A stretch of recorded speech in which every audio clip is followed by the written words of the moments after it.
Hello बच्चों, आज का हमारा टॉपिक है vapour pressure and route law for liquid solutions. ठीक है बच्चों, तो हम लोग चलिए स्टार्ट करते हैं। हम लोग पढ़ना है इसको। तो जैसे आप देख रहे हो, आप ऐसे नॉर्मली जानते भी हो कि वेपर प्रेशर क्या होता है। ठीक है, आप घर पे आपने देखे होंगे, ठीक है, कि जब किसी लिक्विड को आप गर्म करते हो तो वो वाष्प के रूप में कन्वर्ट होता है ना।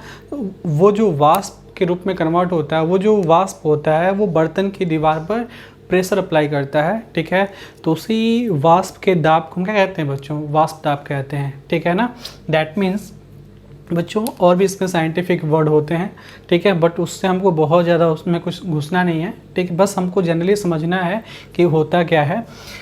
Vapour pressure is applied by the vapours of liquid और called as the vapour pressure in the stage of equilibrium. ठीक है, साम्यावस्था की स्थिति में जो द्रव का जो वाष्प होता है बर्तन की दीवार पर या उस लिक्विड पर जो प्रेशर अप्लाई करता है उसे कहते हैं हम क्या? वाष्प दाब। और किस कंडीशन में? वहाँ पे जो कंडीशन होती है बच्चों वो होती है इक्विलिब्रियम की। मतलब जब आप देखोगे, जब किसी लिक्विड को गर्म करते हो आप, ठीक है, तो किस फॉर्म में जाता है? गैस फॉर्म में। ठीक है ना। तो उस लिक्विड और गैस के बीच में क्या होता है? इक्विलिब्रियम होता है। क्यों? क्योंकि ये लिक्विड है, गर्म करोगे गैस, मतलब ये वेपर के फॉर्म में जाएगा। ठीक है ना। फिर कंडेंस होगा, ये वेपर हो, वेपराइजेशन होगा, तो वेपराइजेशन के थ्रू ये गैस में जाएगा, वेपर में कन्वर्ट होगा। और फिर कंडेंसेशन होगा, तो कंडेंसेशन के प्रोसेस में क्या होगा? ये लिक्विड में कन्वर्ट होगा। तो इन दोनों के बीच में, वेपराइजेशन और कंडेंसेशन के बीच में इक्विलिब्रियम होता है। ठीक है, तो उस इक्विलिब्रियम कंडीशन में जो प्रेशर क्रिएट किया जाता है वेपर के द्वारा, that is called as the vapour pressure. Clear बच्चों? वाष्प दाब कहते हैं उसको। अब बच्चों हम लोग इसमें जानेंगे ये कि जो वेपर प्रेशर होता है वो कौन कौन से ऐसे फैक्टर होते हैं जो वेपर प्रेशर को अफेक्ट करते हैं। ठीक है बच्चों, ये बहुत ही इंपॉर्टेंट कॉन्सेप्ट है ये। अगर आपको ये चीज़ें, वेपर प्रेशर आपको समझ में नहीं आया, ठीक है, तो राउल्ट लॉ कैसे समझोगे? ठीक है, बिकॉज ये राउल्ट लॉ जो है लिक्विड सॉल्यूशंस के वेपर प्रेशर के लिए ही है। क्लियर है ना। तो हमको ये जानना होगा कि ये जो वेपर प्रेशर होता है ये किन किन फैक्टर से अफेक्ट होता है, मतलब कौन कौन से ऐसी चीज़ें हैं जो वेपर प्रेशर को अफेक्ट करती हैं। क्लियर बच्चों? चलिए हम लोग बात करते हैं। पहले तो हम लोग सबसे बड़ा फैक्टर जो होता है वो खुद लिक्विड ही होता है। ठीक है, यानी कह सकते हो पहला नेचर ऑफ लिक्विड। ये सबसे अहम चीज़ है बच्चों किसी भी सब्सटेंस के लिए, किसी भी लिक्विड के, किसी भी सॉल्यूशंस के वेपर प्रेशर के लिए सबसे इम्पॉर्टेंट चीज़ होती है उस नेचर का, उस लिक्विड का नेचर। ठीक है, अब आप इसमें ये सोच रहे होगे सर इसका क्या मतलब है। आप देखते होगे बच्चों कुछ ऐसे द्रव होते हैं, ठीक है, जो आसानी से वाष्प के रूप में कन्वर्ट हो जाते हैं। ठीक है, कुछ ऐसे पदार्थ होते हैं जो आसानी से वाष्प के रूप में कन्वर्ट नहीं होते हैं। क्लियर है ना, समझ रहे हो? तो वो उस पदार्थ पे डिपेंड करता है कि उस पदार्थ का नेचर कैसा है। ठीक है ना। अब ये चीज़ आपको इसमें ध्यान देनी है, ठीक है, कि जो नेचर ऑफ लिक्विड की हम बात कर रहे हैं तो किस लिक्विड का वेपर प्रेशर जो होगा, ठीक है, अधिक होगा। ठीक है, तो बच्चों इसमें आपको ये जानना है कि जो किसी भी सब्सटेंस के बीच में, आप जानते हो किसी भी सब्सटेंस के बीच में कुछ मॉलिक्यूलर अट्रैक्शन फोर्सेस पाए जाते हैं। ठीक है, मॉलिक्यूलर अट्रैक्शन फोर्सेस, उसमें से अगर inter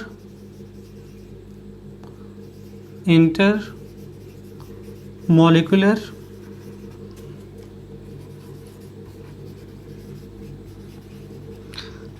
attraction forces are weaker than vapor pressure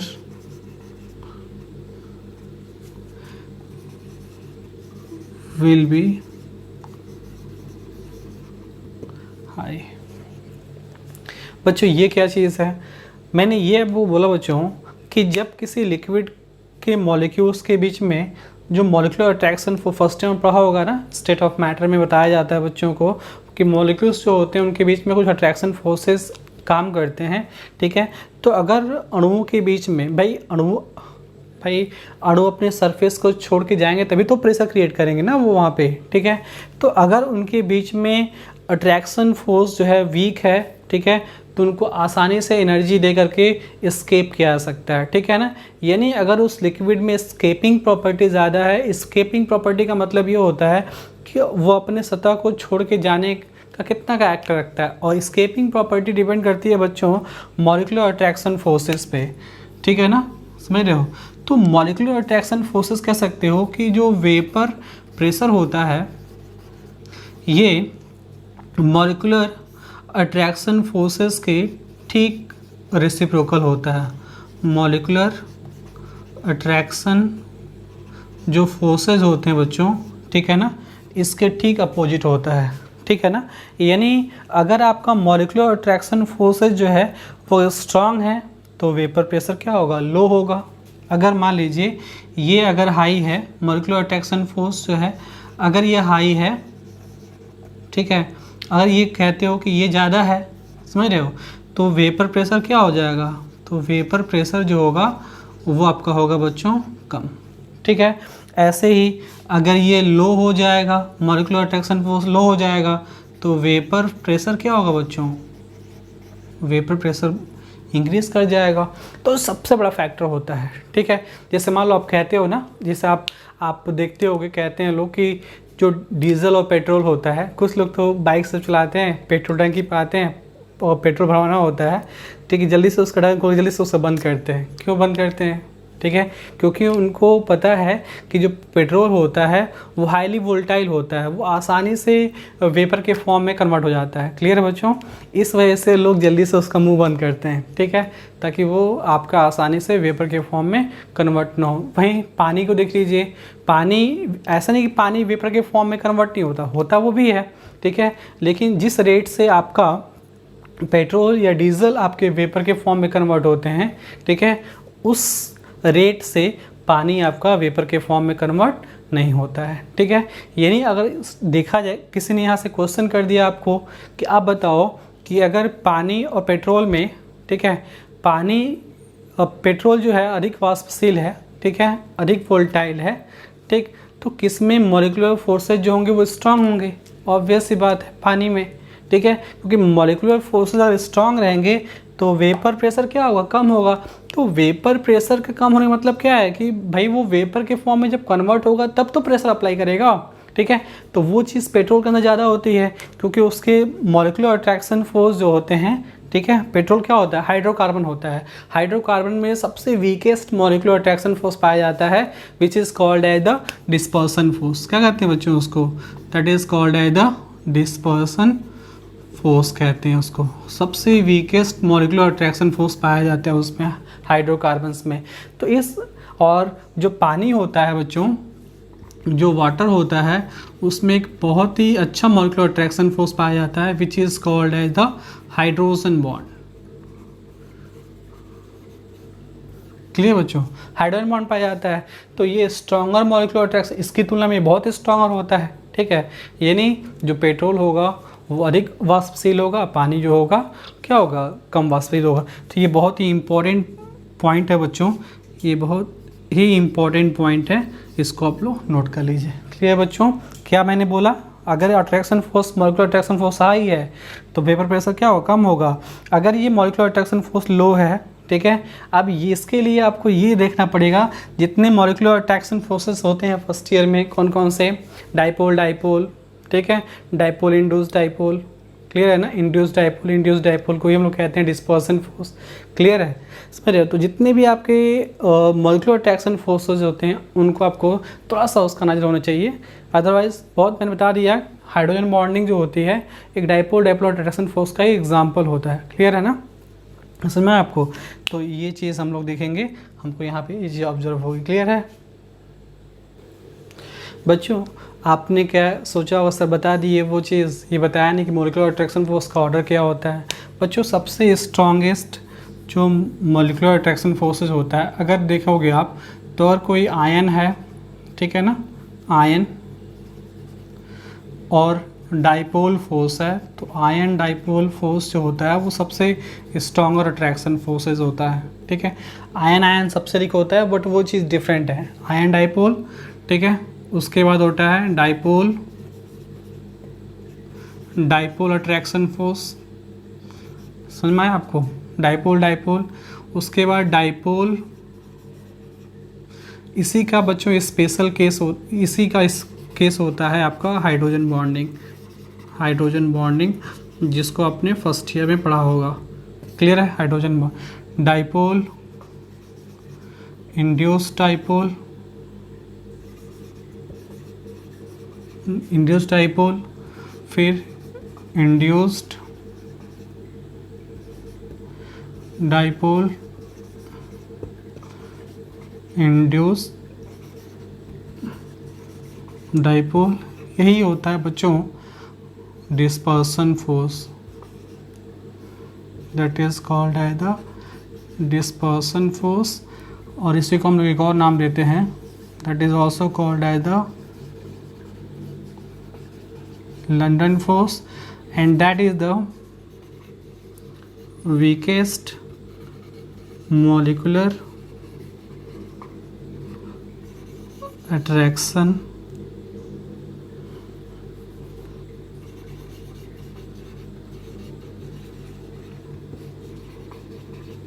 ये सबसे वीकेस्ट अट्रैक्शन फोर्स होता है बच्चों, क्लियर है ना। आप देखो पानी के अंदर ये वाला डाइपोल, डाइपोल कैसे, आप ये देखो पानी पोलर होता है, नेगेटिव पॉजिटिव, नेगेटिव पॉजिटिव, ठीक है। और जो हम पेट्रोल और डीजल की बात करते हैं बच्चों, पेट्रोल की बात करते हैं, that is the mixture of hydrocarbon, ठीक है। और हाइड्रोकार्बन बच्चों पोलर, बहुत कम पोलैरिटी पाई जाती है उसमें, ठीक है। तो उसमें जो आपका मतलब जो मॉलिक्यूलर अट्रैक्शन फोर्स काम करता है, या तो इंड्यूस्ड डाइपोल होगा, या फिर डाइपोल इंड्यूस्ड डाइपोल होगा, तो वीकर होता है, इसकी तुलना में इसमें वीक होता है, क्लियर है ना। यानी हमेशा से देखिए कॉन्सेप्ट यही है, सबसे इंपॉर्टेंट कॉन्सेप्ट है ये कि मॉलिक्यूलर अट्रैक्शन फोर्स जिसमें वीक होगा उसका वेपर प्रेशर ज़्यादा होगा, क्लियर है बच्चों। चलिए बच्चों अगला जो फैक्टर है जो वेपर प्रेशर को अफेक्ट करता है वो है आपका टेम्परेचर, टेम्परेचर, ठीक है बच्चों। ऑब्वियस सी बात है, ठीक है, कि देखो वेपर प्रेशर जो होता है बच्चों, ठीक है, वीपी मतलब vapour pressure is directly proportional to temperature. ये तो इसमें तो मुझे लगता है किसी कोई डाउट होना चाहिए, होना भी चाहिए, ठीक है। बिकॉज हम सबको पता है कि जब हम किसी सब्सटेंस को, जब किसी लिक्विड को हम हीट करेंगे तो क्या होगा, उसके पार्टिकल दूर जाएंगे, काइनेटिक एनर्जी उनकी बढ़ेगी, ठीक है। तो काइनेटिक एनर्जी बढ़ेगी तो उनका जो मूवमेंट होगा फास्ट होगा, वो अपने सरफेस को छोड़ कहाँ जाएंगे, बाहर जाएंगे ना, ठीक है। यानी वो अधिक से अधिक फिर वेपर के फॉर्म में कन्वर्ट होंगे, ठीक है। और जितना अधिक वेपर के फॉर्म में कन्वर्ट होंगे, वेपर प्रेशर क्या होगा उतना ही ज़्यादा होगा। इन टेम्परेचर का इफेक्ट जो होता है वो वेपर प्रेशर से डायरेक्टली रिलेट करता है, क्लियर बच्चों। इन टेम्परेचर ज़्यादा होगा, ठीक है, सेम सब्सटेंस के लिए, ठीक है ना। पानी के लिए अगर बात करते हो तो क्या 100 डिग्री सेल्सियस ताप पर जो उसका वाष्प दाब होगा, ठीक है, और 150 पे जो वाष्प दाब होगा बराबर होगा, कभी नहीं, ठीक है ना। वो 150 डिग्री सेल्सियस टेम्परेचर पे क्या होगा, अधिक रेट से वेपर में कन्वर्ट होगा, और उस वजह से वेपर प्रेशर क्या होगा, और ज़्यादा होगा, क्लियर बच्चों। चलिए नेक्स्ट टॉपिक देखिए इसमें। नेक्स्ट बच्चों टेम्परेचर का इफेक्ट होता है उसको हम इस फॉर्मूले से भी देख सकते हैं, वेपर प्रेशर का इफेक्ट ऑफ टेम्परेचर। एक फॉर्मूला होता है that is log of P2 upon P1 is equal to delta H upon 2.303, ठीक है, और T2 minus T1 upon T1 into T2, ठीक ठीक है बच्चों, इस इक्वेशन से भी हम ये देख पाते हैं, इस फॉर्मूले से भी हम देख पाते हैं कि अब देखिए, अब यहाँ पे जो T2 है वो T1 से क्या होगा बच्चों, हायर होगा, ठीक है ना। आप यहाँ पे देखिए, आपको पता चल जाएगा कि यहाँ पे जो टेम्परेचर होता है डेल्टा, देखिए इस फॉर्मूले में कौन सी चीज़ क्या है, डेल्टा H जो है that is the enthalpy of vaporisation, ठीक है। R जो है that is the gas constant, clear है। P जो है that is the vapour pressure at P1 and P2 कर लीजिए इसको, P1 and P2 vapour pressure at 2 different temperature T1 and T2 respectively, ठीक है बच्चों। यहाँ पे आपको ये दिखेगा, ठीक है, इस फॉर्मूले और सॉल्व करोगे आप, ठीक है ना। तो यहाँ से ये दिखने के आता है कि जो आपका प्रेशर होता है वो टेम्परेचर के, वेपर प्रेशर जो होता है किसी भी लिक्विड का, ठीक है, वो टेम्परेचर के डायरेक्टली प्रोपोर्शनल होता है। मैंने आपको भी बताया, समझाया मैंने आपको, ठीक है, कि कैसे ये होता है, ठीक है। क्योंकि टेम्परेचर बढ़ाओगे एंथैल्पी ऑफ वेपराइजेशन जो होगा ये बच्चों क्या होगा, इंक्रीज़ करेगा। और जब देखो डिफरेंस पॉजिटिव आएगा ना, तो ये क्या होगा बच्चों, इंक्रीज़ करेगा, ठीक है। तो जब ये इंक्रीज़ करेगा तो प्रेशर भी क्या होगा, इंक्रीज़ करेगा, क्लियर है ना। तो ये हम लोग को देखने को मिलता है रिलेशन, क्लियर है। प्रेजेंस ऑफ इम्प्योरिटीज़, बच्चों वेपर प्रेशर जो होता है जिस थर्ड फैक्टर से अफेक्ट होता है वो क्या होती है, that is the presence of impurity. अगर आपने वो जो विलायक लिया हुआ है, जो लिक्विड लिया हुआ है, ठीक है, अगर उसमें कोई इम्प्योरिटी आप ऐड कर दोगे, ठीक है, वेरी स्पेशली अगर इम्प्योरिटी आपकी सॉलिड फॉर्म में है तो, ठीक है, क्योंकि हम सबको पता है कि सॉलिड होता है वो वोल्टाइल नहीं होता, वाष्पशील नहीं होता है, कुछ ऐसे होते हैं एग्जाम्पल, ठीक है, बट जनरली मोस्टली जो सॉलिड होते हैं वो क्या होते हैं, नॉन वोल्टाइल होते हैं। जैसे मान लीजिए NaCl है, ठीक है, तो आप इसको चाहोगे टेम्परेचर दे करके इसको वेपर के फॉर्म में कन्वर्ट कर देना, पॉसिबल है नहीं, ये नहीं, ये क्या है, नॉन वोल्टाइल है। तो अगर कोई सॉलिड इम्प्योरिटी आप ऐड कर देते हो, ठीक है ना, इसमें किसमें, लिक्विड में, ठीक, तो वेपर प्रेशर क्या होगा बच्चों, डिक्रीज कर जाता है, ठीक है ना। यानी after addition of solid impurities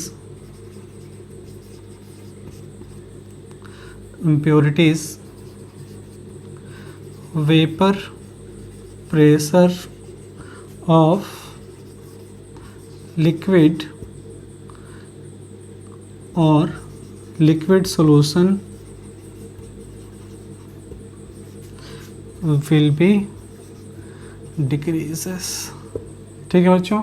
और ये भी जान लीजिए, जितना अधिक ऐड करोगे वेपर प्रेशर जो होगा उस इम्प्योरिटी पे डिपेंड करेगा,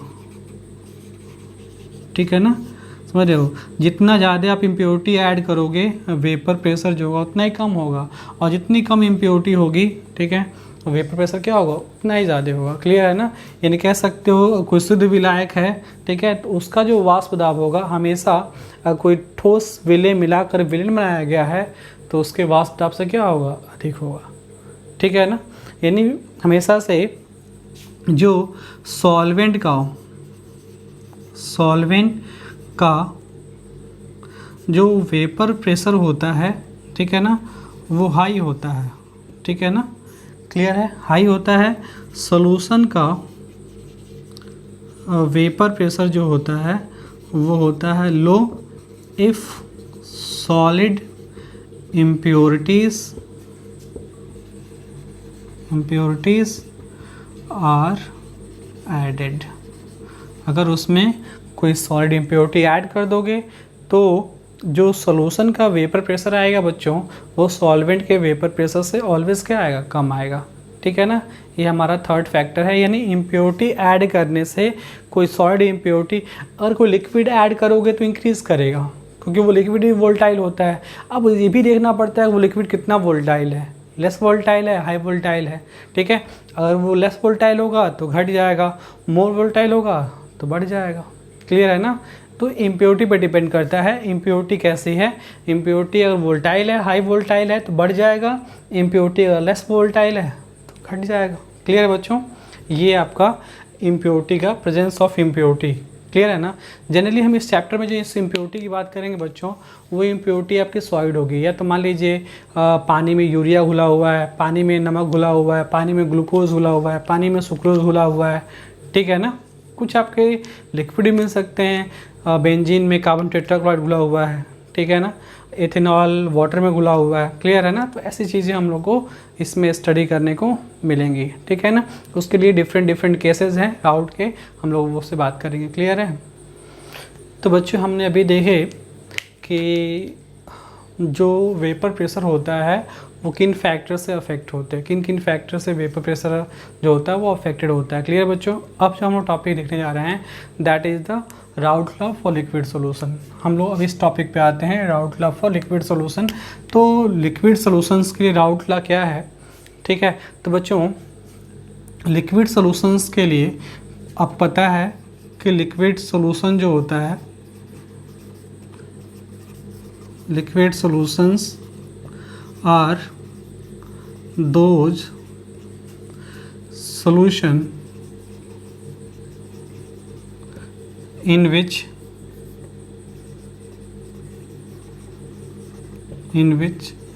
solvents are liquids। जिसमें सॉल्वेंट क्या होता है बच्चों, लिक्विड होता है। तो अब देखो बच्चों, अगर आप बात करते हो लिक्विड सॉल्यूशंस की तो सॉल्वेंट लिक्विड होता है। यानी देखो हम लोग यहाँ पे जो मेनली जो किस की बात करते हैं लिक्विड सॉल्यूशंस की, उसमें लिक्विड हो सकता है, लिक्विड में घुला हुआ। ठीक है। यानी सॉल्यूट जो हो, सॉल्यूट वो लिक्विड हो। ठीक है। ये सॉल्वेंट है वो भी लिक्विड हो, बोथ आर लिक्विड। तो सॉल्यूशन ऑलवेज क्या होगा, लिक्विड सॉल्यूशन होगा। क्लियर है ना। या फिर ऐसा हो सकता है कि जो आपका सॉल्वेंट हो वो तो लिक्विड होगा ही होगा। क्लियर है बच्चों, समझ आ रहा है आपको। लेकिन जो आपका सॉल्यूट हो, सॉल्वेंट तो आपका लिक्विड है। ठीक है ना। बट जो सॉल्यूट है आपका वो आपका हो जाए सॉलिड। सॉल्यूट जो हो और सॉलिड हो तभी सोल्यूशन क्या होगा बच्चों, तभी भी सोल्यूशन आपका लिक्विड सोल्यूशन ही होगा। समझ में आ रहा है आपको। तो इसमें जो राउट का लॉ है उसमें दो केस हम लोग पढ़ने हैं, दो राउट के लॉ हैं। ठीक है। पहला है लिक्विड सॉल्यूशंस के लिए। ठीक है ना, लिक्विड सॉल्यूशंस के लिए। और दूसरा है, ठीक है, वो सॉलिड लिक्विड सॉल्यूशन के लिए। मतलब इससे कहने का मतलब ये है कि एक बार लिक्विड में लिक्विड घुला होगा और एक बार क्या होगा, सेकेंड केस, जिसमें सॉलिड जो होगा वो लिक्विड में घुला होगा। क्लियर है। चलिए हम लोग देखते हैं इसको। तो बच्चों हम लोग पहला केस इसमें देखने जा रहे हैं। ठीक है, Raoult law for liquid solution. Clear बच्चों। देखिए राउट का ये स्टेटमेंट था। क्लियर है। अब देखिए इसको हम लोग थोड़ा सा समझने का प्रयास करते हैं, बहुत ही इंपॉर्टेंट कॉन्सेप्ट है ये। ठीक है। तो जैसे मान लीजिए ये हमने कोई कंटेनर लिया। ठीक है ना। अब इस कंटेनर में हमने क्या किया, दो लिक्विड लिए। ए हमने ए को माना है सॉल्यूट इसमें, और बी जो है इसको हमने माना है इसमें सॉल्वेंट। ठीक है ना। दोनों लिक्विड है, ये भी लिक्विड है और ये भी क्या है, लिक्विड है। तो जब एक लिक्विड को दूसरे लिक्विड मिलाओगे, ठीक है, तो solution will be the liquid solution. तो लिक्विड सॉल्यूशन क्या होगा बच्चों, लिक्विड सॉल्यूशन होगा। ठीक है। तो ऐसे सॉल्यूशन के लिए राउट का लॉ गया है। सबसे पहले राउट के स्टेटमेंट सुनिए। राउट ने ये कहा at constant temperature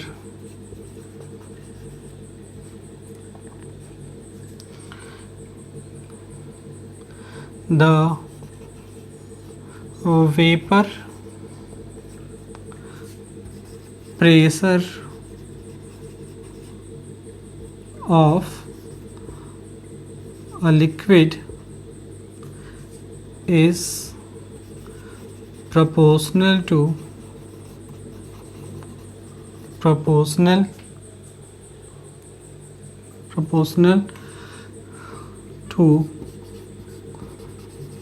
mole fraction of that liquid in solution। पल्ले पढ़ा है आपको क्या कह रहे हैं? इसका मतलब ये इन्होंने कहा, राउट ने ये कहने का प्रयास किया, जैसे मान लीजिए हमने क्या किया, ये एक लिक्विड सोल्यूशन बनाया, ठीक है, ये भी लिक्विड, ये भी लिक्विड, ठीक है। तो मान लीजिए इसमें ए और बी दोनों लिक्विड हैं, तो इन्होंने ये कहा कि इस सोल्यूशन का जो वेपर प्रेशर होगा इसमें इसका भी पार्ट होगा, बिकॉज ये भी वोल्टाइल है, लिक्विड है तो ये भी वोल्टाइल होगा, लिक्विड है तो। क्लियर है ना? तो राउट ने ये कहा किसी कांस्टेंट टेम्परेचर पर किसी लिक्विड के लिए, ठीक है ना, at a constant temperature the vapour pressure of liquid is proportional to the mole fraction of that liquid in solution. ठीक है ना? जिस भी आपकी बात करते हो, जिस भी कंपोनेंट की बात करते हो, जैसे मान लीजिए हमने कहा अगर हम इसका देखना चाहते हैं, ठीक है, तो अकॉर्डिंग टू राउट क्या हो जाएगा, अकॉर्डिंग टू राउट्स, ठीक है। अगर मान लीजिए हमने कहा कि इसका जो वेपर प्रेशर है ए का, ठीक है, वो पी ए है, ठीक है ना, suppose that the vapour pressure of A is P A, तो पी ए जो होगा वो प्रोपोर्शनल टू होगा मोल फ्रैक्शन ऑफ ए के। हमने कहा मान लीजिए इसका जो मोल फ्रैक्शन है वो क्या है, चाहिए, ठीक है ना, तो इसके मोल फ्रैक्शन का प्रोपोर्शनल होगा। तो आप जानते हो कि जब आप प्रोपोर्शनलिटी साइन उठाते हो तो एक कांस्टेंट आता है, ठीक है, तो यानी यहाँ से क्या मिलेगा, P A is equal to P not A into mole fraction of A. ठीक है, ऐसे ही ये मान लीजिए इक्वेशन 1 मान लीजिए इसको, ऐसे ही for liquid second, for liquid second, या कह सकते हो लिक्विड बी, ये है फॉर लिक्विड ए। क्लियर है? लिक्विड बी के लिए क्या हो जाएगा, लिक्विड बी के लिए हो जाएगा, मान लीजिए इसका जो वेपर प्रेशर है वो पी बी है, तो P B is proportional to the mole fraction of B. Clear है?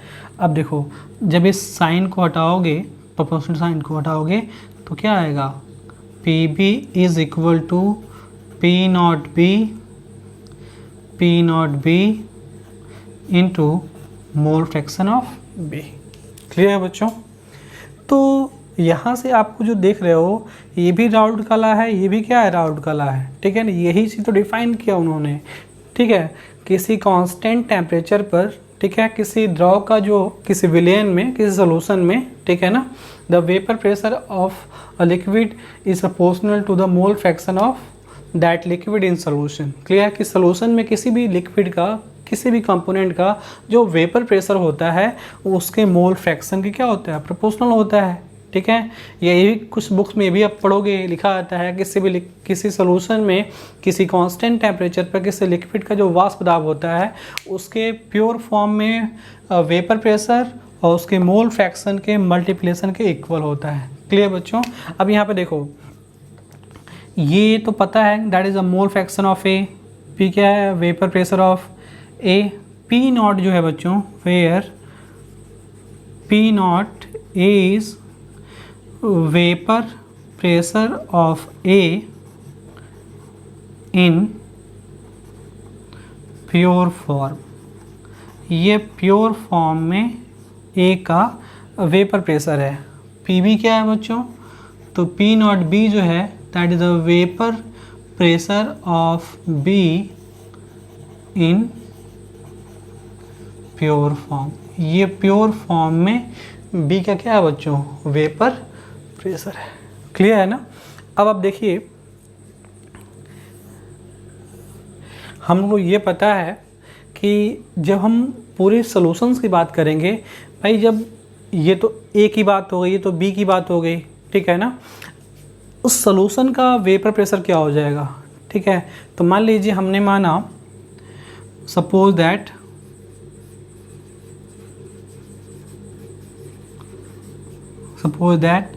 the vapor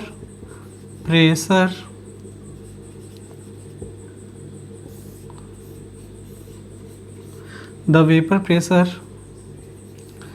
of solution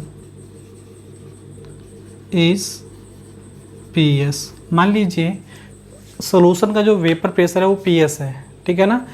देखिए जब ये सरफेस छोड़ के जाएंगे, ठीक है, तो जब दोनों आपस में मिक्स हो गए हैं, ठीक है, तो जब हम सॉल्यूशन की बात करेंगे, ठीक है, तो उसमें इसका भी प्रेशर होगा, इसका भी प्रेशर होगा। तो इसको हम स्टडी करते हैं डाल्टन्स लॉ से, ठीक है ना। लिखेंगे from Dalton's law of partial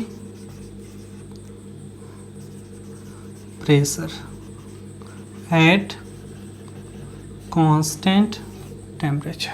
clear है। तो क्या होगा, सॉल्यूशन का जो वेपर प्रेशर होगा इसके वाष्प दाब और इसके वाष्प दाब के सम के बराबर होगा। यही तो डाल्टन ने कहा था कि अगर किसी मिक्सचर में, किसी सॉल्यूशन में, किसी मिक्सचर में दो या दो से अधिक गैसें हैं और दोनों आपस में या अधिक सी गैसें हैं, अगर आपस में रिएक्ट नहीं करती हैं, ठीक है, तो कुल दाब जो होता है उन सभी गैसों के आंशिक दाबों के योग के बराबर होता है। क्लियर है ना। यहाँ से मिल के आएगा, हम लोग को मिलेगा PS is equal to PA plus PB, ठीक है। तो यहाँ से आप देख लो PA की वैल्यू यहाँ से, तो ये हो जाएगा आपका P0A into mole fraction of A plus P0B into mole fraction of B, और दैट इज PS। ठीक है बच्चों, समझ में आया आपको। तो ये आपका राउल्ट लॉ है और इससे आपका ये सॉल्यूशन के वेपर प्रेशर के लिए रिलेशन है, ठीक है ना। अगर आप किसी एक के टर्म में इसको लिखना चाहते हो, जैसे बहुत सारे ऐसे जेईई में क्वेश्चंस आते हैं जिसमें एक का मोल फ्रैक्शन दिया जाता है, दूसरे का नहीं दिया जाता है, और पूछ देता है कि वेपर प्रेशर सॉल्यूशन का फाइंड करिए। क्लियर है ना। तभी बहुत आसान है। देखिए हम जानते हैं for binary solution mole fraction of A plus mole fraction of B equal to क्या होता है, 1 होता है, ठीक है। तो यहाँ से अगर हम मोल फ्रैक्शन ऑफ A निकालना चाहें तो क्या हो जाएगा, mole fraction of A equal to हो जाएगा 1 minus mole fraction of B। तो रख लीजिए इसकी जगह पे, तो क्या मिल जाएगा हम लोग को, PS इज इक्वल टू मिल जाएगा P0A, ठीक है ना, that is mole 1 minus mole fraction of B plus P0B into mole fraction of B। Clear है। जब इसको सॉल्व करोगे आप कॉमन लेके, देखिए क्या मिलेगा आपको, यहाँ देखिए P0 से मल्टीप्लाई कर दो तो P0A आएगा यहाँ पे, ठीक है। जब इसको से मल्टीप्लाई करोगे नेगेटिव, यहाँ पॉजिटिव, और इसमें से मोल फ्रैक्शन ऑफ B कॉमन ले रहे हैं हम, तो plus mole fraction of B common ले लोगे तो ये पॉजिटिव P0B माइनस P0A, तो ये एक और स्पेसिफिक रिलेशन मिल जाता है किसी एक के मोल फ्रैक्शन के टर्म में। ठीक है बच्चों, तो ये टोटल आपका लिक्विड सॉल्यूशंस के लिए जो वेपर प्रेशर होता है उसका रिलेशन में देखते हैं for liquid solution in terms of Raoult law. Clear है बच्चों, आई होप आपको ये समझ में आया होगा। आप इसका स्क्रीनशॉट ले लो या नोट कर लो। क्लियर है बच्चों। चलिए बच्चों, आपने जो लास्ट में रिलेशन देखा दैट इज तो PS is equal to P0A into mole fraction of A plus P0B into mole fraction of B। Clear है ना। ये तो मान लीजिए प्रॉब्लम में अगर मोल फ्रैक्शन दिए हैं तो हो जाएगा। मान लीजिए हमने कहा कि सपोज दैट ये जो कंटेनर है, समझ में आपको, इसमें ए के मोल्स जो हैं वो Na हैं और बी के जो मोल्स हैं वो अगर Nb हैं, तो इसी फॉर्मूले को आप कैसे लिख सकते हो, that is the PS is equal to P0A into mole fraction of A. कैसे निकालोगे, तो mole fraction of A is equal to हो जाएगा Na upon Na plus Nb, mole fraction of B that is the Nb upon Na plus Nb। Clear है ना, यानी यहाँ से हो जाएगा Na upon Na plus Nb plus P0B Nb mole fraction of B upon mole fraction of A plus mole fraction of B। ठीक है, तो ये भी राउट लॉ का ही, मतलब ये जो है राउट लॉ का ये फॉर्म है। क्लियर है बच्चों, समय आपको इसको भी आप यूज़ कर सकते हो। अमाउंट दिया गया है, देखो अगर अमाउंट दिया गया है ना प्रॉब्लम में, मोल भी दिया गया है, तो अमाउंट से पहले आप मोल निकालोगे, ठीक है ना, और मोल से फिर आप मोल फ्रैक्शन को कैलकुलेट करोगे। क्लियर है बच्चों, समझ आ रहा है। अब देखिए बच्चों, उसमें एक और चीज़ हम लोग को पढ़नी पड़ती है।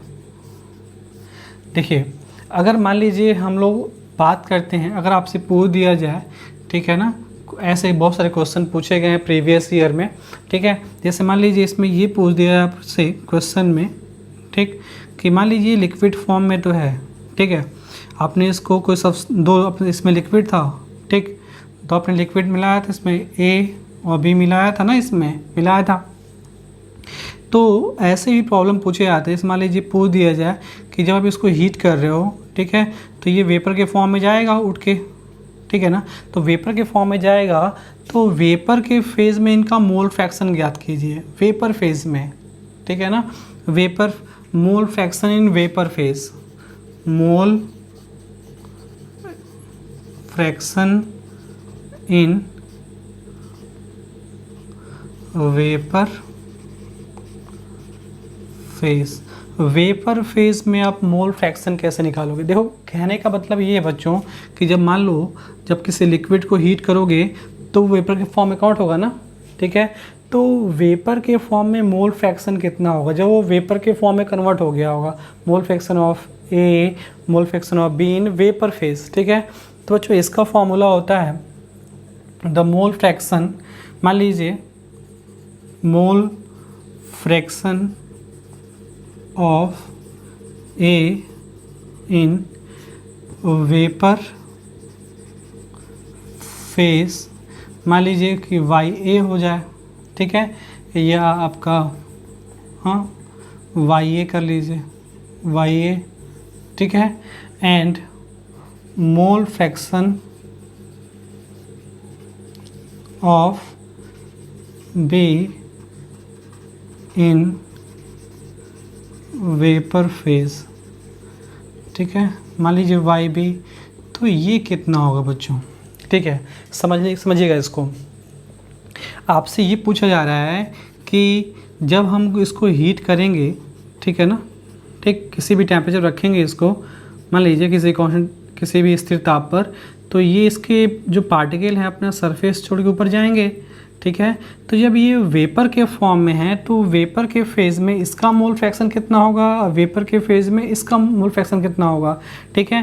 तो बच्चों इसको निकालने के लिए इसका प्रेशर कितना है, यहाँ पे वीपी की पार्शियल प्रेशर ऑफ ए कितना है उसमें टोटल प्रेशर से डिवाइड कर दीजिए, यानी that is the P A upon P S, ठीक है, ये कितना हो जाएगा, that is the P B upon P S, ठीक है। यानी अगर आपको ए का निकालना है तो वेपर प्रेशर, इस केस में भाई पी कितना प्रेशर अप्लाई कर रहा है, पी कितना प्रेशर अप्लाई कर रहा है, बिकॉज जानते हो ना कि प्रेशर जो होता है डायरेक्टली किससे प्रोपोर्शनल होता है, मोल फ्रैक्शन के प्रोपोर्शनल होता है, ठीक है। तो ये जो ए का जो वेपर है वो कितना प्रेशर अप्लाई कर रहा है, यानी वेपर प्रेशर ऑफ ए, और टोटल प्रेशर जो है वो कितना है, ठीक है ना, सॉल्यूशन का। यानी अगर आपसे पूछा है कि मोल फ्रैक्शन वेपर फेज में निकालिए आप, ठीक है, तो total pressure of A, partial pressure of A upon total pressure, partial pressure of B upon total pressure, ठीक है, that is the PS is vapour pressure of solution, ठीक है ना। और PE और PB जानते हो, that is a vapour pressure. Clear है बच्चों, that is a very important question. बच्चे नॉर्मल क्वेश्चन तो कर लेते हैं, नॉर्मल क्वेश्चन तो कर लेते हैं ऐसे वाले राउंड पे, इस पे अगर आ जाता है तो प्रॉब्लम होती है। अभी NTA का जो टेस्ट सीरीज चल रहा था उसमें इस पे क्वेश्चन दिया गया था उसमें। क्लियर है ना, JEE मेंस में इस पे क्वेश्चन दिए हुए थे, ठीक है। नेक्स्ट देखते हैं हम लोग बच्चों, जो हम लोग अगला केस है इससे हम लोग बात करने जा रहे हैं Raoult law for the solid liquid solution. मतलब जो विलेय है वो सॉलिड हो आपका, और जो विलायक हो वो लिक्विड है, सॉल्यूशन विल बी लिक्विड, ठीक है। अब देखिए बच्चों, आपने अभी पढ़ा, जैसे मान लीजिए हमने ये लिया हुआ था, ये कोई सॉल्वेंट है, इसमें सॉल्वेंट जिसमें हमने B बनाया सॉल्वेंट को, ठीक है, और A हम ले रहे हैं इसमें सॉल्यूट को, ठीक है। और आपको जैसे डिफाइन है कि जो सॉल्यूट है वो क्या है, सॉलिड है, ठीक है बच्चों। और आपको पता है कि जो सॉलिड होता है, ठीक है, सॉलिड क्या होता है, जनरली क्या है, नॉन वोलेटाइल है, नॉन वोलेटाइल है अगर, ठीक है, मतलब अवाष्पशील है। अगर अवाष्पशील है तो क्या होगा, इसके लिए राउट लॉ क्या मिलेगा। देखो आप जानते हो, जैसे अकॉर्डिंग टू राउट्स लॉ क्या मिलेगा, PA इसका vapour pressure that is proportional to mole fraction of A। यहाँ से क्या मिलेगा, PA is equal to P not A into mole fraction of A, first case, ठीक है। ये सॉलिड के लिए हो जाएगा, that is the for A for component B which is solvent and which is liquid, ठीक है। चलिए PB इज प्रोपोर्शनल टू हो जाएगा मोल फ्रैक्शन ऑफ B, ठीक है ना। यहाँ से PB इज इक्वल टू हो जाएगा P not B into mole fraction of B। Clear है ना, डाल्टन्स लॉ से, from Dalton's law of partial pressure क्या हो जाएगा, PS is equal to PA plus PB। Clear है ना, रख दीजिए PA का मान that is the P not A into mole fraction of A plus P not B into mole fraction of B। देखो जैसा कि आपको पहले ही बताया गया है कि जो सॉलिड है वो नॉन वोलेटाइल है, ठीक है। तो अगर ये नॉन वोलेटाइल है, अगर ये आपका नॉन वोलेटाइल है तो इसका जो P नॉट A होगा क्या होगा, ज़ीरो होगा। भाई मोल फ्रैक्शन तो ज़ीरो होगा नहीं ना, कुछ न कुछ तो इससे मिलाया है ना आप में, ये तो ज़ीरो है नहीं, नॉन वोलेटाइल है, ठीक है। तो शुद्ध अवस्था में उसका जो वाष्प दाब होगा क्या होगा, जीरो होगा ना, क्योंकि वो वाष्प के फॉर्म में कन्वर्ट नहीं हो रहा है। तो P नॉट A ज़ीरो, ये ज़ीरो आपका नहीं है, ये ज़ीरो है, तो पूरा टर्म ज़ीरो हो जाएगा। देन ये पूरा टर्म क्या हो जाएगा, ज़ीरो हो जाएगा। तो क्या मिलेगा हम लोग को, न्यास मिलेगा PS is equal to P not B into mole fraction of B, ठीक है। यानी बच्चों कि जब आप किसी सॉलिड को ऐड करते हो ना, तो जो वेपर प्रेशर आता है सॉल्यूशन का, वो केवल और केवल किसकी वजह से होता है, वो सॉल्वेंट की वजह से होता है, ना कि सॉलिड की वजह से। और इवन मोर इंटरेस्टिंग चीज़ ये है कि जब आप किसी भी सॉलिड को ऐड करते हो किसी सॉल्वेंट में, ठीक है ना, तो सॉल्वेंट का जो वेपर प्रेशर होता है ना, पहले की तुलना में क्या होता है और घट जाता है। जैसे मैंने आपको पहले बताया कि वेपर प्रेशर जो होता है वो इम्प्योरिटी से अफेक्ट होता है, तो इम्प्योरिटी अभी किस फॉर्म में, सॉलिड फॉर्म में है, तो जब इसको ऐड करोगे तो जो सोल्यूशन का जो नेट वेपर प्रेशर होगा वो पहले की तुलना में क्या होगा, डिक्रीज़ कर जाएगा, ठीक है ना। अब इसको हम लोग पढ़ेंगे किस केस में, relative lowering of vapour pressure में, ठीक है ना। ये हम लोग टर्म पढ़ेंगे आगे, राउल्ट का P not A minus P S, P not minus P S upon P not equal to, एक फार्मूला हम पढ़ते हैं मोल फ्रैक्शन ऑफ सॉलिड, इस रिलेशन में मैं आपको बताऊंगा, क्लियर है ना। रिलेटिव लोअरिंग आती है, ठीक है ना, मतलब जो सॉल्वेंट का जो वाष्प दाब होता है, ठीक है, वो पहले की तुलना में क्या होता है, घट जाता है। अगर आपने उसमें क्या मिलाया, कोई सॉलिड मिला दिया और वो कैसा है, नॉन वोलेटाइल है, तो वाष्प दाब जो होगा वो सॉल्यूशन का, कह सकते हो सॉल्वेंट का, प्योर सॉल्वेंट का क्या होगा, पहले की तुलना में डिक्रीज कर जाएगा। क्लियर है बच्चों। बच्चे लास्ट टॉपिक आज का है हम लोग का लिमिटेशंस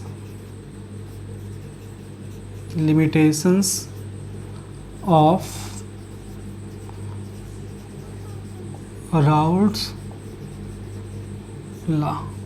राउल्ट लॉ की क्या क्या कमियां होती हैं, क्या क्या बाउंडेशन होती हैं, क्या क्या सीमाएं होती हैं, ठीक है, इसकी हम बात करेंगे बच्चों। पहले बच्चों ये सबसे बड़ा ये फॉल्ट है राउल्ट लॉ में कि राउल्ट लॉ जो होता है वो कि अच्छे से, ठीक है, that is only applied for the dilute solution. Raoult law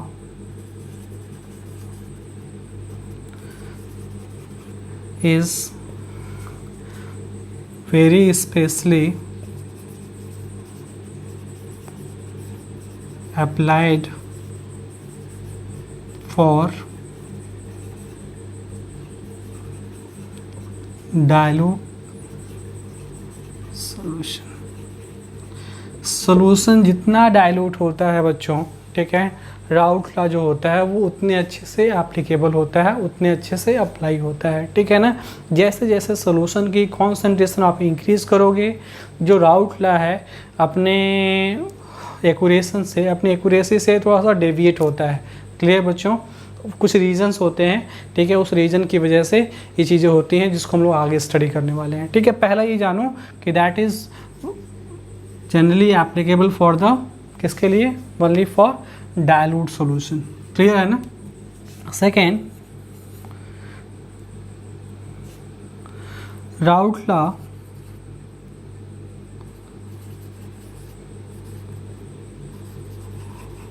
is not applicable for those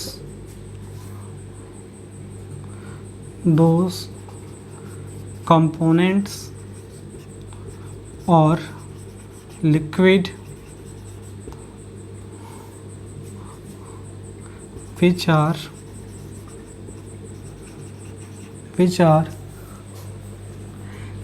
chemically reacts with each other।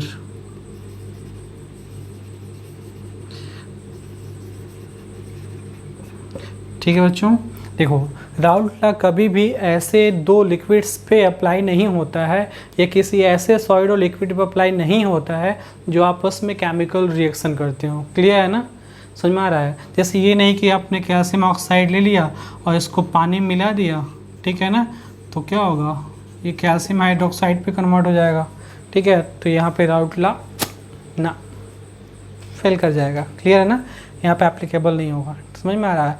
या कोई दो लिक्विड ले लीजिए, दो लिक्विड आपस में रिएक्ट कर जाएं, तो वो ऐसे सॉल्यूशंस के लिए राउल्ट लॉ एप्लीकेबल नहीं होता है, ठीक है। The third, Raoult law